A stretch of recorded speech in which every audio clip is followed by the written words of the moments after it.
Hey guys, my name is Catherine Villiers and I'm a student here at Valdosta State University. This is my presentation on energy efficiency in motor vehicles. To start off with, why do we drive energy efficient vehicles? Well, fuel efficient vehicles use less oil and cleaner fuels produce fewer emissions. Pollution is responsible for up to 30,000 deaths per year, and this number is rising. Acid rain, eutrophication, haze, and ozone depletion are side effects of car pollution.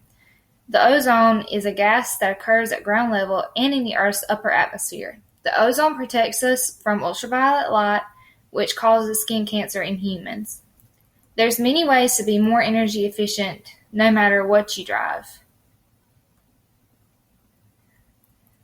First off, you can start by making sure your tires are inflated. Underinflated tires reduce performance and require more gas.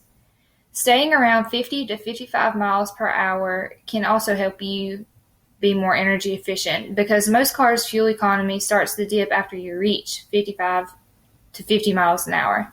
So avoid the need for speed. Accelerating rapidly and braking also wastes gas. Make your cargo hold lighter.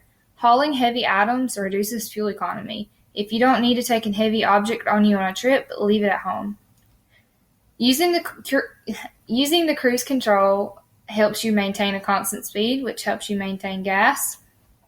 Parking in shady areas on a sunny day helps gas not to evaporate as much as it would when you were sitting in the sun.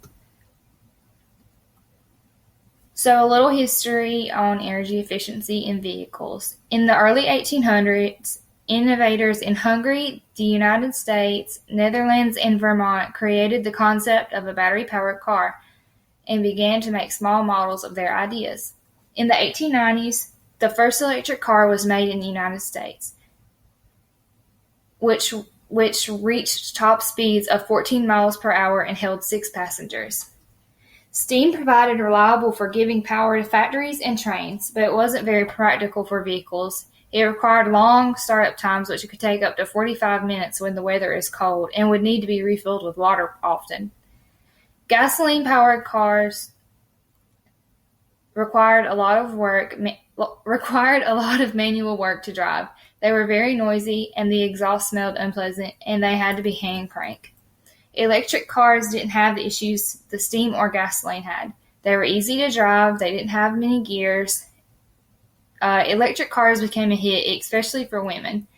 They did not give off the pollutants that the other cars were giving off at the time and could travel through road conditions that no other cars had the power to do.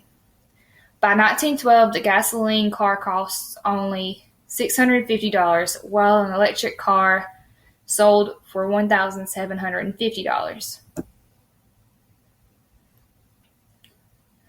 Now on to Tesla. An event that also helped reshape electric vehicles was the announcement in 2006 by Tesla Motors, which would start producing a luxury electric sports car that could go over 200 miles on a single charge. Tesla received a loan of $465 million from the Department of Energy's Loan Programs Office, which Tesla paid back in full 9 years early. In 2012, Tesla launched the Model S, the world's first premium electric sedan, which is 100% electric. The Model S had room for 7 passengers. In 2010, the Chevy Volt and the Nissan Leaf were released. The Volt is battery and gas powered, and the Leaf is powered only electrically. Today, there are 23 plug-in electric car models and 36 hybrid car models. The Leaf can sit 5 adults easily, whereas the Volt can uncomfortably squeeze 5 people. The Nissan Leaf is a pure electric car powered by its battery, as well as the Chevrolet Volt, but the Volt only runs for half the distance as the Leaf.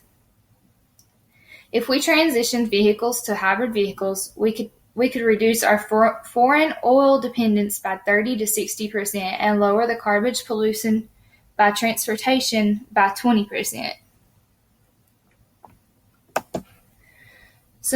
Here are some advantages and disadvantages of electric cars. Some advantages are no gas is required. You can save between $2,000 to $4,000 per year. There's no harmful emissions, so it's less harmful for our environment and pollution reducing. They're also safer to drive, so you have faster airbag deploy times and battery shut-off options, which will shut off in case of an accident. Some disadvantages are recharge points. There's not many recharge points available to the public yet. Normally, electric cars are only two-seaters, so they're very compact, and that can make them less safe in case of an accident. They also have shorter driving range and speed. They only have about a driving range of 50 to 100 miles before needing to be recharged.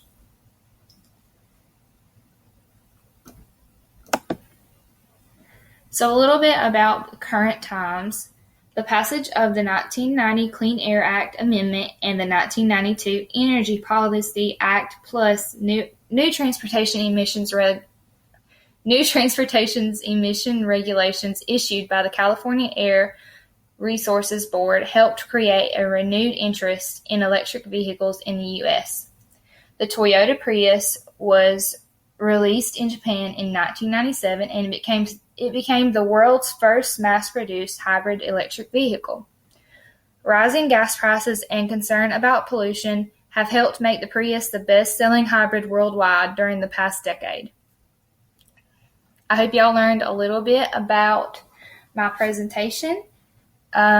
Here's a little extra thing about the electric vehicle.